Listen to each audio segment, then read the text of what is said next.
by the time I started there, I was already 20-something. So, I mean, I did the high school musicals. I did, undergrad before I got to Juilliard. But, what really changed for me was went and studied in England for a semester with some amazing British teachers. And I decided I wanted to be an actor, but I realized later I wanted to be a British actor. So I worked on my accents, and no one's yet to hire me to play a Brit, though I did do a commercial for Special K in England with an English accent. So, yeah. Good luck finding that.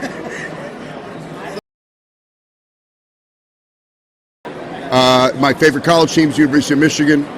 My favorite NFL team is Pittsburgh Steelers. Yeah. Probably All in the Family. We did a lot of comedy. My dad loved the sitcoms. And I just used to think that show was something special. I mean, because my father would laugh. I learned to laugh with my dad at a very young age at these people, at the silliness. And what else did we used to watch? I mean, I used to love Columbo, Rockford Files, like all of those sort of detective stuff. I loved anything set in California because California just seemed like a dreamscape to me. I growing up in the Midwest, I mean, this magical place on the West Coast, I'm like, oh my gosh. So loved all those shows, even Brady Bunch, loved it, and Wonderful World of Disney, Sunday nights at 7 o'clock, Mutual of Omaha's Wild Kingdom, we used to watch that, Star Trek, I mean, I did love TV, but it wasn't necessarily that made me want to be an actor. I think it was more like teachers in high school that sort of forced me to read poetry or get up and recite something that I had memorized, and the feeling I felt of like kind of having an audience and having an emotional impact on somebody. So it was more theater that drew me into this business, but I love being at something like this because there's so many Hollywood people and I mean all the Disney folks that like actually worked with Walt Disney. I feel like I'm sitting across from royalty. Yeah, Sopranos was a lot of fun. I mean, I come from an acting background, but a lot of those guys on the show were very, let's just say, authentic. So I was kind of an outlier. I spent a lot of time kind of hanging with these guys and going to Little Italy after rap and going to these restaurants in the Bronx and Brooklyn and kind of getting exposed to the New York culture of Italian American.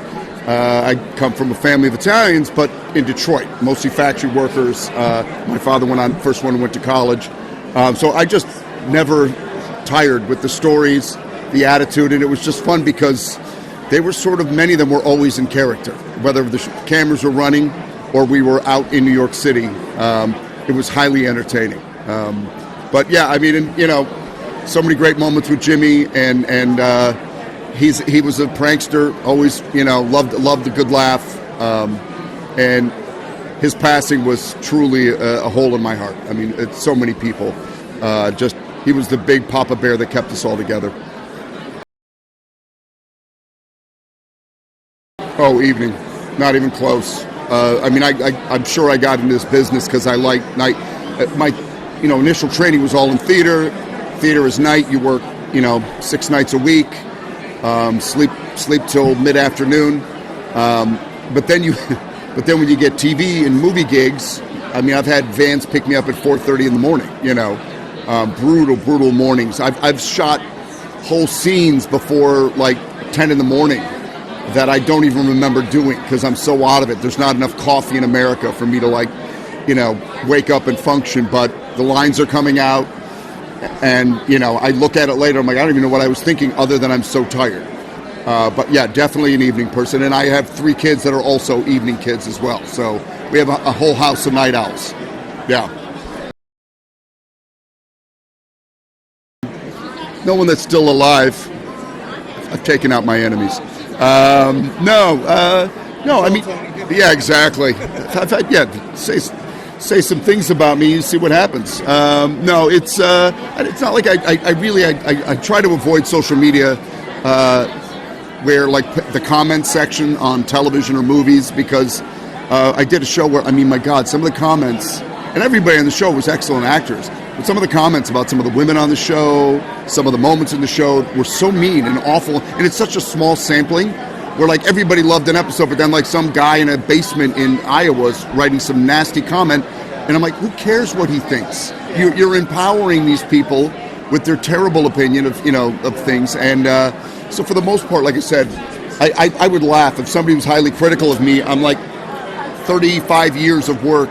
You can be as critical as you want. I pride myself on just I've kept going, keep working hard, and trying to do a variety of things.